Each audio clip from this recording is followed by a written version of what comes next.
Hello friends, and welcome back to my YouTube channel. In this video I am going to discuss and demonstrate about the POP profile. How do we connect, how do we download the items from the Exchange server, and what is the benefit and the drawback of using POP. So first of all, the POP protocol does not need any office license. The clients for POP are easily available over the internet, and the POP itself, it uses port 110 for plain text logon or TLS or without TLS, and it uses port 995 for secure login to the Exchange server. But if someone configures the POP profile to download the data from the Exchange server of the inbox, it will only have access to the inbox folder. Apart from the inbox folder, it will not have the access to any other folder such as outbox, drafts, sent items, all these folders. So this is very basic kind of email application. Although that's very basic, but it does give us the ability to send and receive emails using any email system.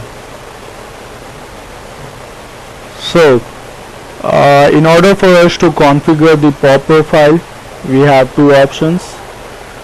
First option that we have is the graphical user interface, wherein we can make all server side changes, and the other option which we have to set up the POP configuration on the Exchange server is the Exchange Management Shell.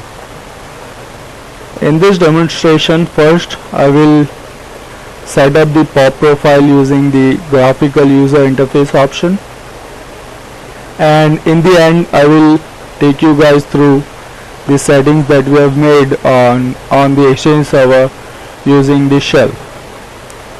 So let's start and try to configure the POP profile. For that we would require an Outlook client. We have here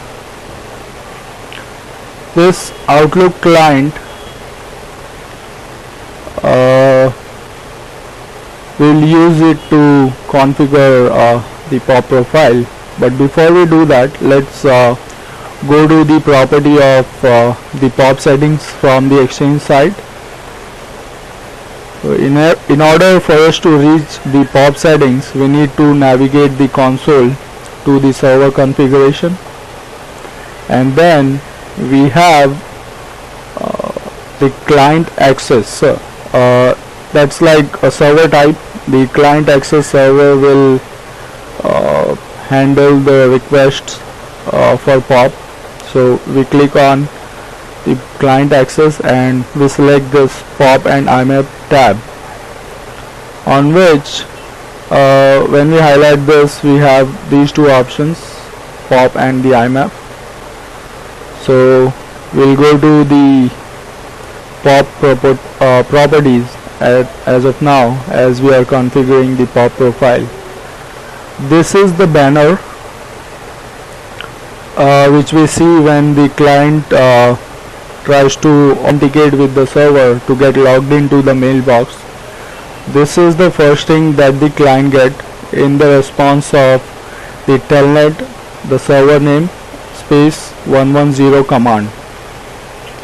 Second tab we have is the binding tab, wherein depending on the server, the client port that the request is coming on, it will be received by either of these.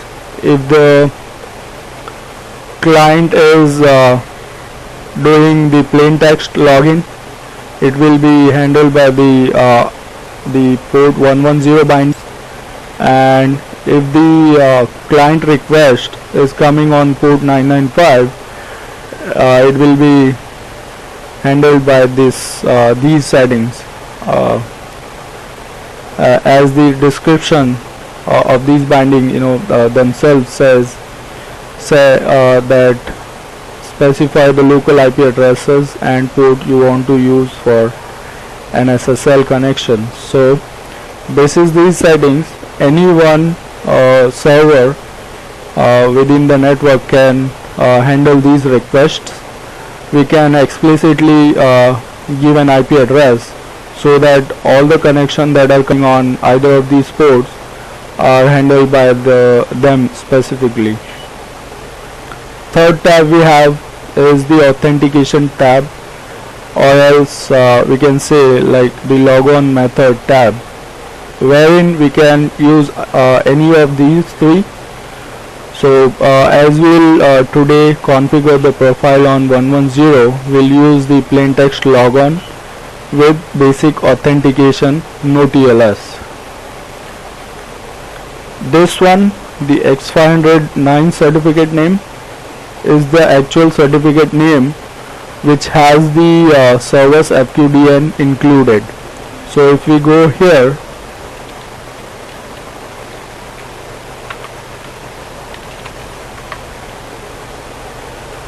we see that this particular certificate has the service POP assigned, and it also has the FQDN of the server. So in our situation, this one will be used to authenticate the client.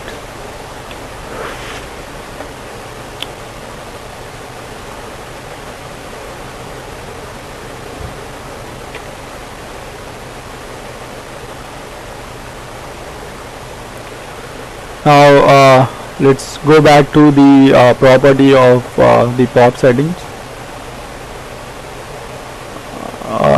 Over here we can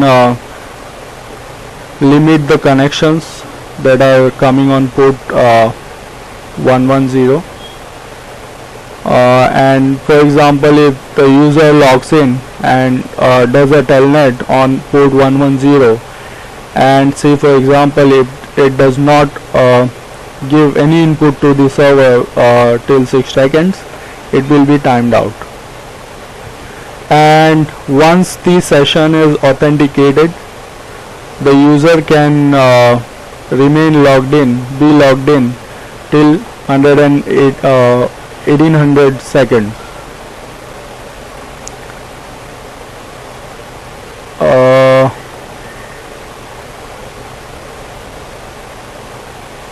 How many connections from a single IP can be made to the Exchange server? And then we have maximum connections from a single user. One user can have how many connections at the same time.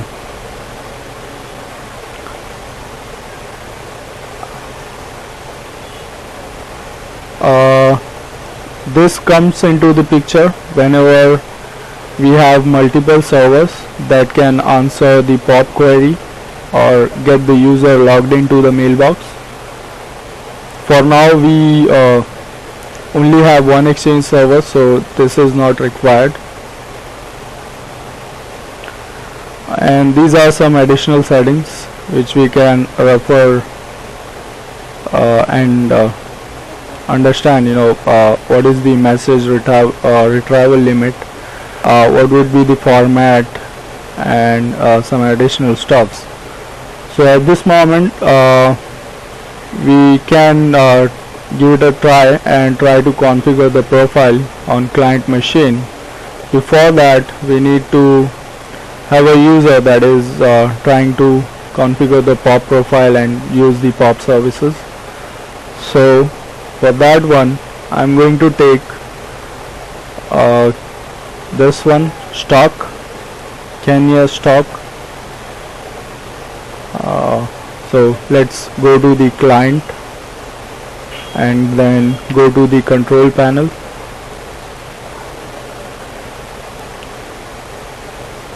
we have a bunch of profiles that have already been configured.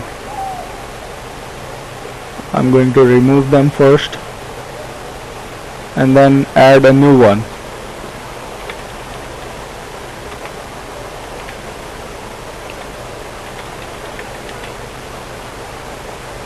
That will be the display name for profile. In this screen we'll select the protocol type. What does this client want to connect to? So that will be POP or IMAP. Over here again we will give the information that it needs.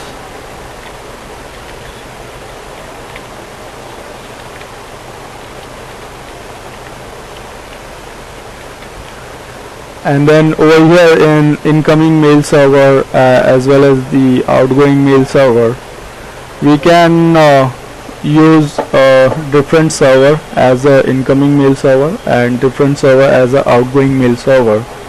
But in our situation, since I have only one Exchange server, I'm going to use the same server IP address. We can use either the IP address or the hostname of the Exchange server.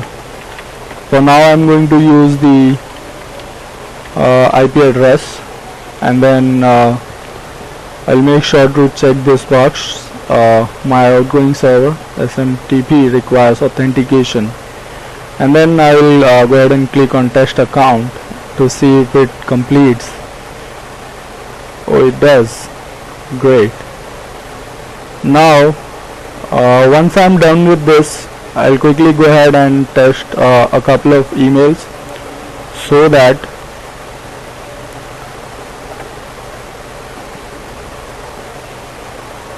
we can see if the profile was configured properly or not. These are some welcome emails generated by the Exchange server or POP. Now I'll send a test email to the user itself.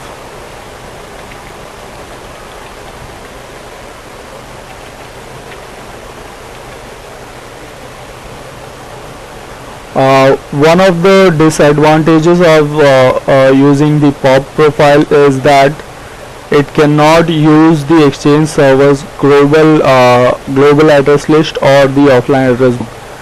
Rather, it creates a local address book, and it keeps using. So at this point of time, it only has its own email address as we have just entered it. So as soon as we keep adding the new email addresses, it will make a cache copy locally on the client machine. So it does not use any global address list or the offline address book from the server. That will be my test email on this account.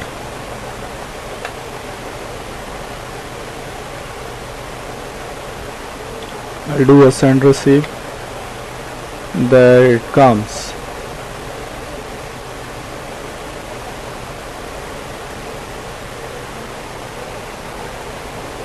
Now a little bit more information about the POP profile, which is again a very useful information. We have configured the profile using POP protocol. So usually by default the POP functionality does not allow a user to even download a message and keep a copy of the messages on the server. But in this case it is by default, like the settings on POP profile are by default set to allow user to keep the copies on the Exchange server for 14 days. So even if the messages are already downloaded to the Outlook client, if we go back here, we'll see all the items are already downloaded. but when we connect to the POP,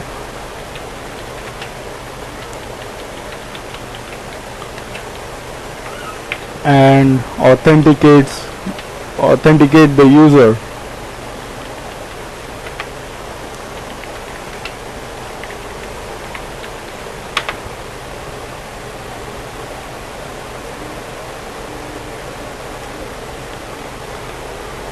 so there was a mistake there. I had a typo. I'll again hit the up arrow key to bring back the command and enter the user's detail. Now that is correct.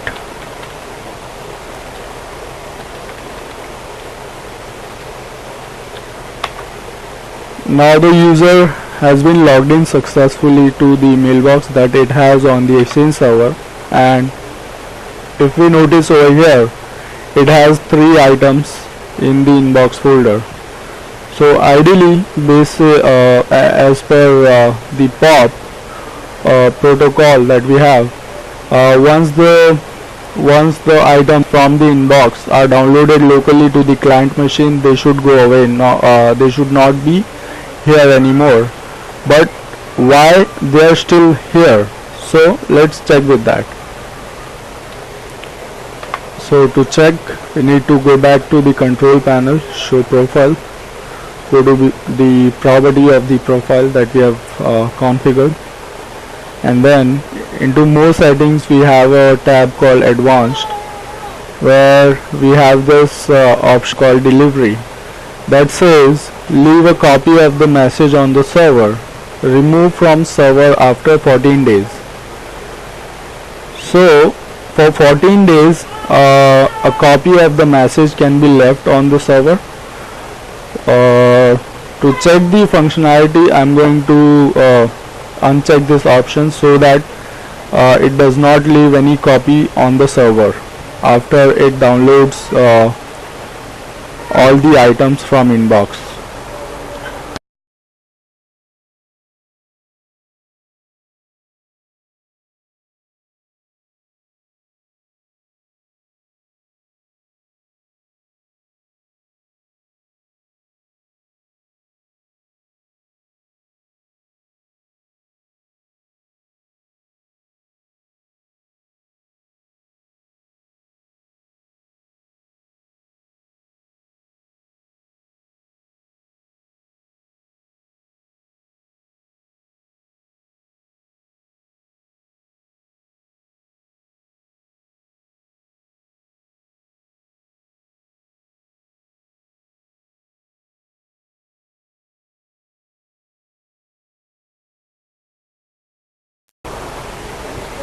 So as you have downloaded all the items from the server to the local client, now we should not see any item left on the Exchange server. So to verify, I'm sorry,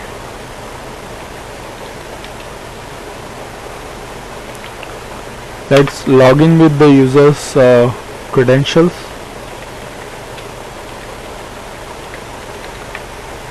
That has been logged in successfully. If I hit enter the list command, that should not give us any item left. So with that command's output where it says 00, that means there is no item left on the Exchange server's mailbox. Everything has been downloaded to the local client. We see here. So with this we have completed the steps how we configure the POP profile on Exchange server and how do we set up. So as I have mentioned in the very beginning of this video, we'll also go through the settings that we can set using the Exchange management shell in order for us to achieve the POP functionality. So that's the command.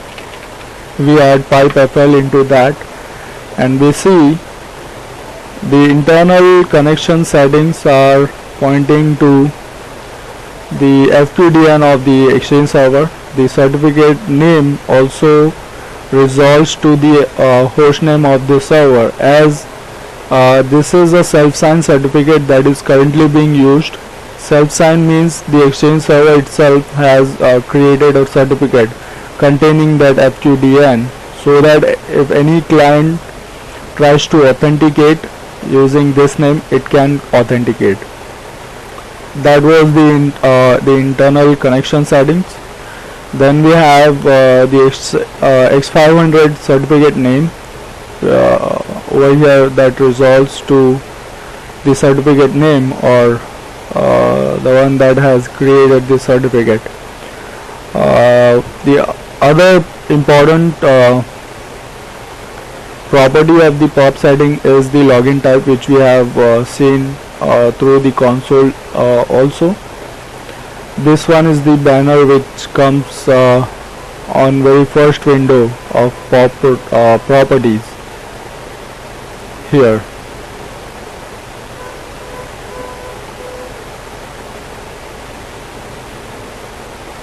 And then this one is the proxy target port. As I've mentioned, it will be used whenever there are multiple servers that can resolve the requests coming on port 110. So any one of them can handle the request. We have protocol logging enabled, log enabled, which is currently set to true. Ideally it is by default set to false, so I made it true, so that if I come across any situation wherein I am not able to configure the POP profile, it helps a lot. Again we have the log location, where do you want to generate the logs related to POP connectivity. So these are the basic settings that we need to configure or set when we're looking for a POP profile to be configured. Certainly there is a way to configure the POP on a secure channel, but for that we would be needing an SSL certificate. With that, a lot of changes will be required over here, that I am going to demonstrate in the next video, in some other video, on some other day. For now, that was all about the POP profile, how we configure and how we download the items from the server on the local client machine.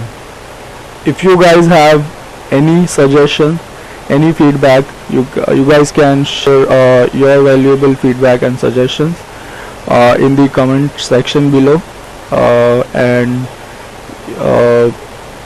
please do subscribe to my channel, and don't forget to give this video a thumbs up, and do share this video. So we'll meet in the next video, wherein I will configure the POP profile using the secured channel, which will be using an SSL certificate. Till then, take care. Bye bye.